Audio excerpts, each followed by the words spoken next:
Anda sedang mendengarkan Kanal BC Radio.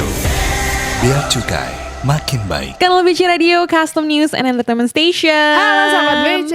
Halo, balik lagi bersama dengan Sinta dan juga Elizabeth. Kali ini kita mau ngomongin tentang registrasi IMEI ya. Betul banget, karena kan aku kayaknya FOMO banget sih Kak. Benar, soalnya ini banyak banget juga ditanyain sama pengguna jasa, sama sahabat BC di luar sana. Betul ya. banget, karena kan ada yang baru keluar tuh. Oh iya, yang baru-baru banget ini keluar, yang lagi rame banget masih beritanya ya. Iya. Kita ikutin aja beritanya ya. Betul banget. Nah terus nyambung-nyambung sama registrasi IMEI ini kan Kak Eli ya kan. Nah tapi tuh kayaknya masih banyak deh dari masyarakat tuh yang belum tahu sebenarnya tuh registrasi IMEI itu fungsinya untuk apa sih, dan emang kewenangannya tuh dari Bea Cukai ya Kak Eli ya. kayak banyak banget yang nyasar nih pertanyaannya nih Kak Eli. Kalau menurut Kak Eli gimana nih? Jadi kalau menurut aku, mungkin nanti kalau Sinta menambahkan juga boleh banget. Jadi tuh registrasi IMEI itu apa sih fungsinya?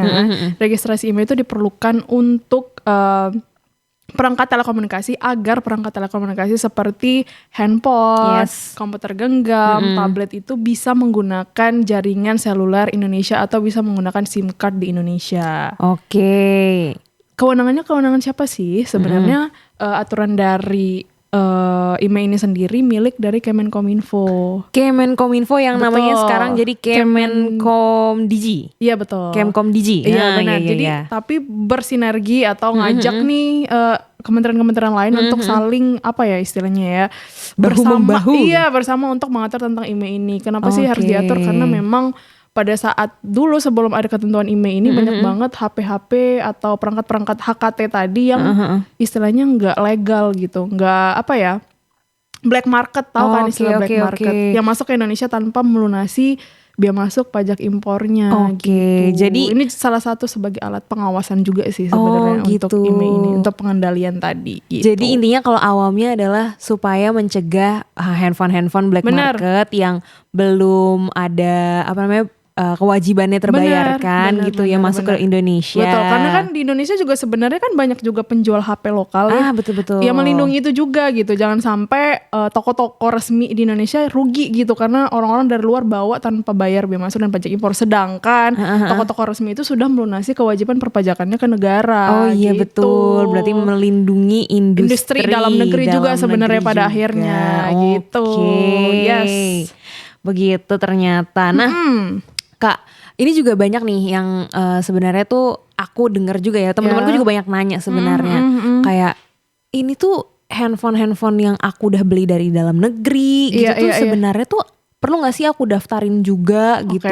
Atau enggak aku pernah nih beli handphone X Inter. Nah, itu yang paling banyak orang tanya kayaknya. Handphone X Inter gitu kan. Itu kayak aku bisa gak sih registrasiin IMEI-nya di Bea Cukai gitu kan? Itu kayaknya pertanyaan yang sangat-sangat sering gak sih sama BC ya kan? Nah jawabannya sudah pasti gak bisa. Sudah pasti gak bisa. Kak. Jadi Bea Cukai itu hanya bisa mendaftarkan ya dicatat saat BC hanya bisa mendaftarkan perangkat yang diimpor melalui barang bawaan penumpang dan barang kiriman dari luar negeri.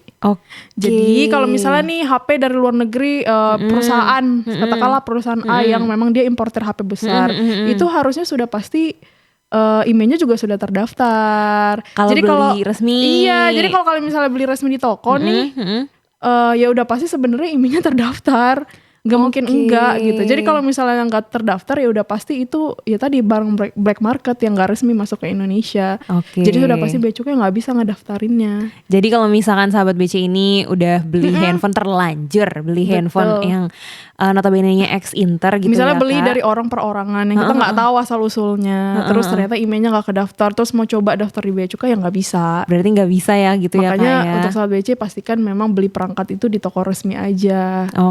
Banyak kan toko-toko resmi perangkat seluler yang itu udah pasti si IMEI-nya. Kalaupun misalnya nanti ternyata IMEI-nya nggak terdaftar kan kalian masih punya apa sih istilah garansi gitu untuk mengganti gadget yang memang nggak terdaftar jadi yang terdaftar gitu. Harusnya sih tokonya yang bertanggung jawab ya. Gitu betul. Berarti tadi kalau aku simpulin berarti emang kewenangan Bea Cukai itu hanya meregistrasikan IMEI perangkat yang dibawa dari luar negeri oleh gitu oleh penumpang atau dikirim oleh penerima barang, misalnya perseorangan gitu. Kayak aku mau ngirim barang atau impor barang melalui barang kiriman melalui PJT atau pos.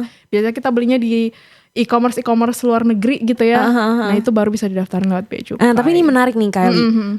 Banyak orang nggak tahu kan, biasanya orang-orang taunya registrasi IMEI itu ya udah kitanya bawa handphone dari luar negeri gitu ya kan. Tapi kalau misalkan dikirimin nih, dikirimin kita beli ya, atau dikirimin lewat lah e-commerce gitu ya. Ya boleh lah gitu kan.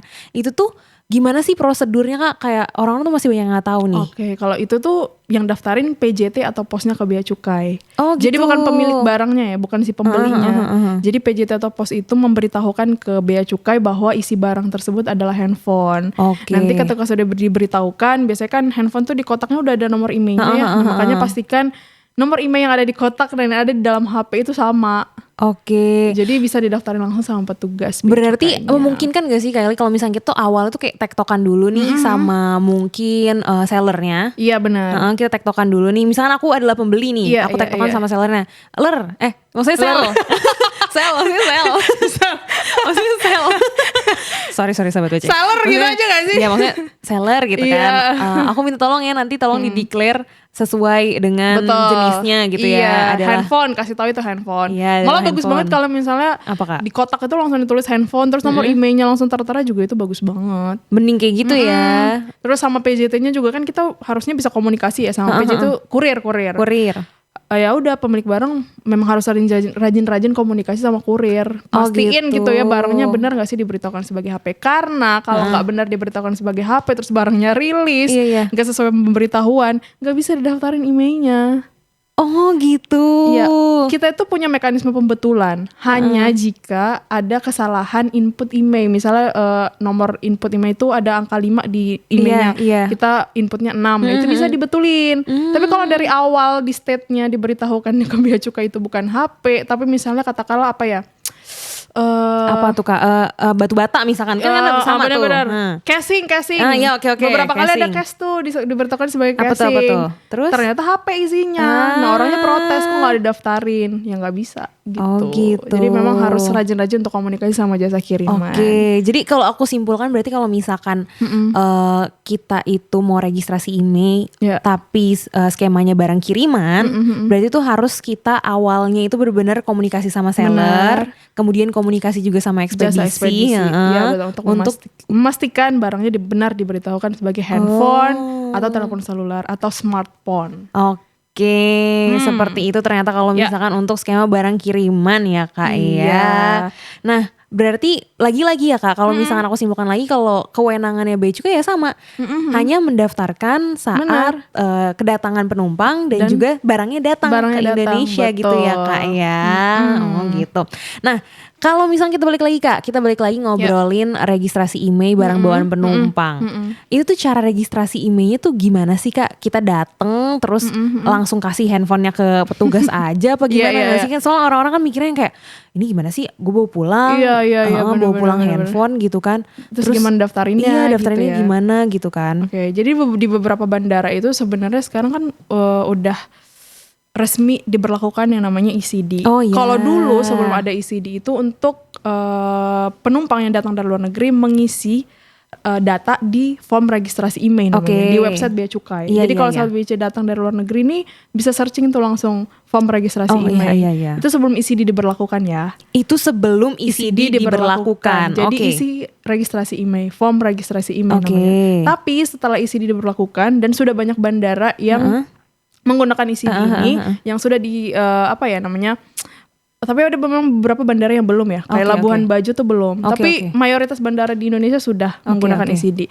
Jadi nanti di ECD itu ada kolom pertanyaan tentang apakah Anda akan meregistrasikan email perangkat Anda. Nah itu sahabat BC bisa banget langsung klik yes. Nah klik yes, setelah sudah nanti kan dapat barcode ECD ini. Barcode ECD datang kan dari luar negeri udah pegang nih barcode ECD-nya, bisa diisi 2 hari sebelum kedatangan. Udah nyampe di Indonesia lewat pemeriksaan ECD, nanti kita tinggal scan barcode. Jangan langsung keluar. Iya, jangan langsung keluar ke terminal kedatangan ya. Bukan. Jangan langsung keluar ke pintu keluar ya. Iya benar. Jangan langsung keluar. Nah, nanti di pojok kanan atau mungkin di bandaranya bisa langsung dilihat tuh biasanya ada sih kayak flyer yang dibikin sama kantornya itu kayak posko pendaftaran email Bea Cukai. Nah, nanti langsung datang aja tuh sahabat BC ke situ untuk bilang kayak, "Pak, saya mau meregistrasikan email saya."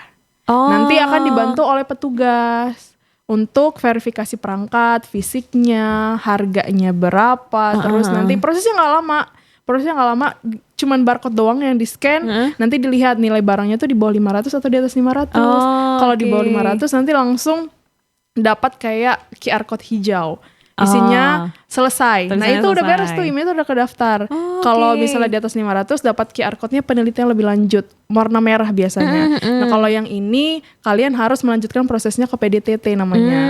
Nanti di situ dihitung deh pajaknya. Kalau sudah sesuai bayar, ya sudah emailnya akan terdaftar gitu. Oh gitu. Jadi ada beberapa poin yang aku highlight ya Kak. Jadi yang pertama ada kebingungan masyarakat nih antara pakai form yang mana nih kalau misalkan mau registrasi email ya Kak ya. Kalau misalkan sahabat BC baru pulang banget nih, baru mendarat banget, jangan gunakan yang registrasi email, iya benar. tapi gunakanlah ECD, formulir elektronik Custom Declaration. Itu bisa kamu search juga di website dan pengisiannya gratis ya, nggak dibayar. Pengisiannya gratis. Betul, ya sahabat tidak BC. berbayar sama sekali. Berarti kemudian setelah kita sudah mengantongi barcode dari ECD itu, kita sampai nih, kita scan di petugas, kemudian jangan langsung keluar. Jangan langsung pulang, benar. Kunjungi dulu posko pendaftaran email. Kunjungi dulu posko pendaftaran email untuk mendapatkan status lebih lanjut, penelitian lebih lanjut atau selesai. Seperti iya, itu. Benar sekali. Kemudian Kak nih kalau misalkan udah terlanjur gitu ya, kelewat deh aku nggak registrasi email di bandara gitu kan. Terus aku bisa kemana nih gitu ya? Biasanya kan pertanyaannya gitu Kak. Benar. Jadi kalau misalnya sahabat BC terlewat nggak langsung daftarin, itu masih dikasih kesempatan 60 hari sejak kedatangan. Ingat ya, 60 hari. 60 hari. 60 hari sejak tanggal kedatangan. Oke. Nah, kalau itu pakai form registrasi email tadi. Oh, berarti barcode-ku sudah tidak bisa digunakan. ECD sudah tidak bisa digunakan lagi, tapi berganti jadi form registrasi email. Oh gitu ya perbedaannya ya. Iya, nanti sahabat BC isi data di situ. Setelah sudah dapat, kunjungi kantor pelayanan bea cukai terdekat. Oke. Untuk verifikasi secara fisik. Balik lagi, email ini kan tadi fungsinya untuk pengawasan ya. Betul, jadi memang petugas membutuhkan untuk mengecek langsung kondisi perangkat, apakah benar perangkat ini dibawa dari luar negeri, nilainya dan lain-lain. Jadi memang tidak bisa dilakukan secara online. Secara online itu hanya untuk pengisian data saja, untuk membantu mempercepat. Tapi untuk verifikasi secara fisik harus mengunjungi kantor pelayanan bea cukai terdekat gitu. Oke. Membawa boarding pass, terus paspor. Nah itu tadi untuk verifikasi apakah benar penumpang ini memang ada data keluar negeri ya? gitu. Betul. Oke. Oh ini juga ada nih, berarti satu hal yang aku highlight. Berarti kalau misalkan kita ngisi ECD, kita hanya klik yes saja. Iya benar. Tapi kalau misalkan kita ngisi yang form registrasi email, kita nanti tuh lengkap. dimintai data paspornya, dimintai jam dan tanggal kedatangan dan lain-lain. Sebenarnya sama-sama aja mirip-mirip ngisi ECD, tapi kalau di form registrasi email lebih detail aja untuk isi perangkatnya, kayak RAM-nya juga diisi di situ. Gitu. Ya itu salah satu salah satu kalau misalkan memang kamu udah keluar dari bandara, ya mungkin itu adalah salah satu konsekuensi kamu harus mendata secara lebih detail. Iya betul. Gitu ya Kak ya. Oke. Dan harus kalau misalkan kamu sudah keluar dari bandara lupa atau terlewat, datang ke kantor pelayanan bea cukai. Maksimal 60 hari sejak kedatangan. Maksimal 60 hari dengan membawa paspor, boarding pass, ya, perangkat yang akan didaftarkan. Perangkat yang didaftarkan. NPWP nggak wajib, invoice juga nggak wajib. Jadi kalau ada ya bawa, kalau enggak juga nggak apa-apa. Oke, NPWP dan juga invoice jika ada gitu ya. Iya betul. Yang wajib tuh tadi 3 aja tuh. Paspor, boarding pass, atau tiket, sama perangkat yang akan didaftarkan. Udah itu aja. Oke. Nah, terus Kak, ini juga kayak yang membuat aku bertanya-tanya sih Kak. Oke. Membuat aku bertanya-tanya. Kayak tadi kan Kakak ada bilang tuh yang $500. Nah ini kayaknya banyak nih Kak yang akan bertanya-tanya nih ya kan. Kalau misalkan aku daftarin di bandara, aku tuh masih mendapatkan pembebasan. Tapi kenapa ya kalau misalkan aku daftarin di kantor pelayanan, aku nggak dapat $500? Nah itu tuh yang pasti banyak banget menjadi pertanyaan ya. Karena kenapa nggak dapat lagi $500? Karena bandara itu kawasan pabean. Jadi fasilitas pembebasan itu diberikan hanya pada saat kita ada di kawasan pabean. Ketika kita sudah melewati kawasan pabean, ya pembebasannya sudah hangus. Oh gitu. Gitu, sesimpel itu aja. Jadi bandara, pelabuhan itu kan kawasan pabean ya. Nah kalau kita sudah melewati kawasan pabean, ya sudah pembebasannya sudah tidak berlaku. Oke, tapi sebenarnya itu pembebasan fasilitas, pembebasan 500 US dollar itu adalah fasilitas untuk barang bawaan penumpang, betul ya Kak ya? Betul, untuk keseluruhannya. Jadi kalau emang cuma bawa HP, ya memang HP-nya aja yang dinilai, yang dikasih pembebasan gitu. Jadi berarti ada konsekuensi tambahan lagi nih kalau misalkan kamu terlewat tidak mendaftarkan email di bandara, selain kamu harus mengisi lebih detail di form. Tidak bisa lagi mendapatkan pembebasan sebesar 500 betul, USD. dan tidak bisa mendapatkan pembebasan juga. Itu sahabat BC diinget-inget tuh, makanya ada konsekuensinya. memang sahabat BC harus banget ingat kalau misalnya mau bawa dari luar HP gitu ya, untuk langsung daftar di bandara, karena sayang banget kali 500 USD-nya. Iya nggak sih, pembebasannya udah nggak dapet karena udah ngelewatin nih kawasan pabeannya, jadi fasilitasnya udah nggak dapet lagi. Iya benar-benar gitu. sih Kak. Nah terus aku juga sempet ngeliat-liat sih Kak di Instagramnya Bea Cukai RI. Ada mbak-mbak yang ngejelasin. Kayak aku kenal deh mbak-mbaknya itu ya. Ada mbak-mbak yang ngejelasin kayak ada perbedaan subjek gitu ya. Ada perbedaan subjek. Ada yang masyarakat umum, ada yang pekerja migran gitu kan. Ini kenapa dibedain sih Kak? Kayak emang ada perbedaan gitu. Iya, betul, fasilitasnya atau pembebasannya itu sebenarnya ada bedanya nggak sih Kak? Untuk registrasi email aja nih ya Kak. Betul. Jadi untuk memberikan reward nih kepada para pekerja migran Indonesia, memang Kementerian Keuangan itu memberikan fasilitas kepada para pekerja migran Indonesia yang datang ke Indonesia membawa perangkatnya. Jadi kalau untuk masyarakat umum tadi udah tahu ya bahwa di kawasan pabean mendapatkan fasilitas tadi 500 USD pembebasannya. Nah kalau untuk pekerja migran Indonesia dibebaskan justru seluruh gratis gitu? Betul, atas seluruh bukan atas seluruh ya, untuk nilai perangkatnya berapapun nilainya. Misalnya nih kamu bawa HP 700 USD, kalau misalnya masyarakat umum kan 500, masih ada 200 yang dibayarkan, ya kan? Tapi kalau itu pekerja migran Indonesia, atas 700 USD itu akan dibebaskan, tidak dikenakan biaya masuk maupun pajak impornya.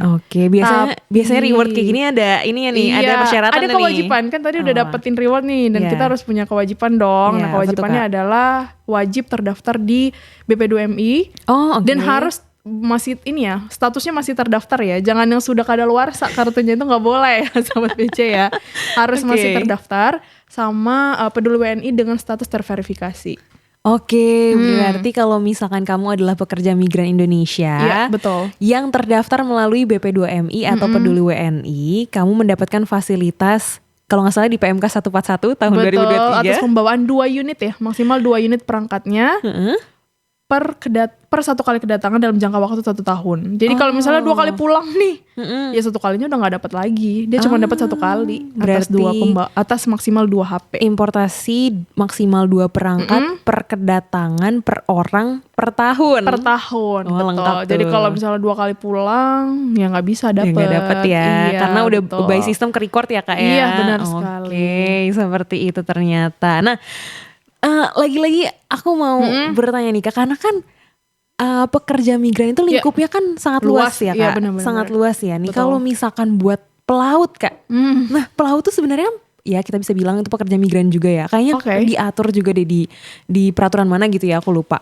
Nah apakah pelaut itu bisa mendapatkan pembebasan seperti sebagaimana yang tadi kita sebutkan itu Kak? Kira-kira ya bisa aja kalau terdaftar di BP2MI. Bisa aja. Sebenarnya prinsipnya itu aja, dia terdaftar di BP2MI sama Peduli WNI dengan status terverifikasi atau enggak. Ya kalau enggak akan menjadi awak sarana pengangkut. Pelaut itu kan awak sarana pengangkut ya. Nah di PMK 203 tahun 2017 tentang barang bawaan penumpang itu diatur untuk awak sarana pengangkut, yaitu pelaut salah satunya.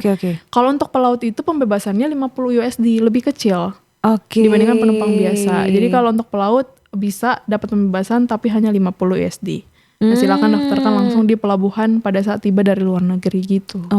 Tetap mendapatkan fasilitas kok gitu ya. Cuma mungkin tidak sebesar penumpang, barang bawaan penumpang. Ya, itu pun karena mungkin ada pertimbangan bolak-baliknya ya. Iya bisa jadi. Ya, betul. Kan, ya, Kak? Mungkin ada pertimbangan itunya juga. Nah, ini yang paling gong banget sih Kak. Ini yang paling gong banget. Karena apa?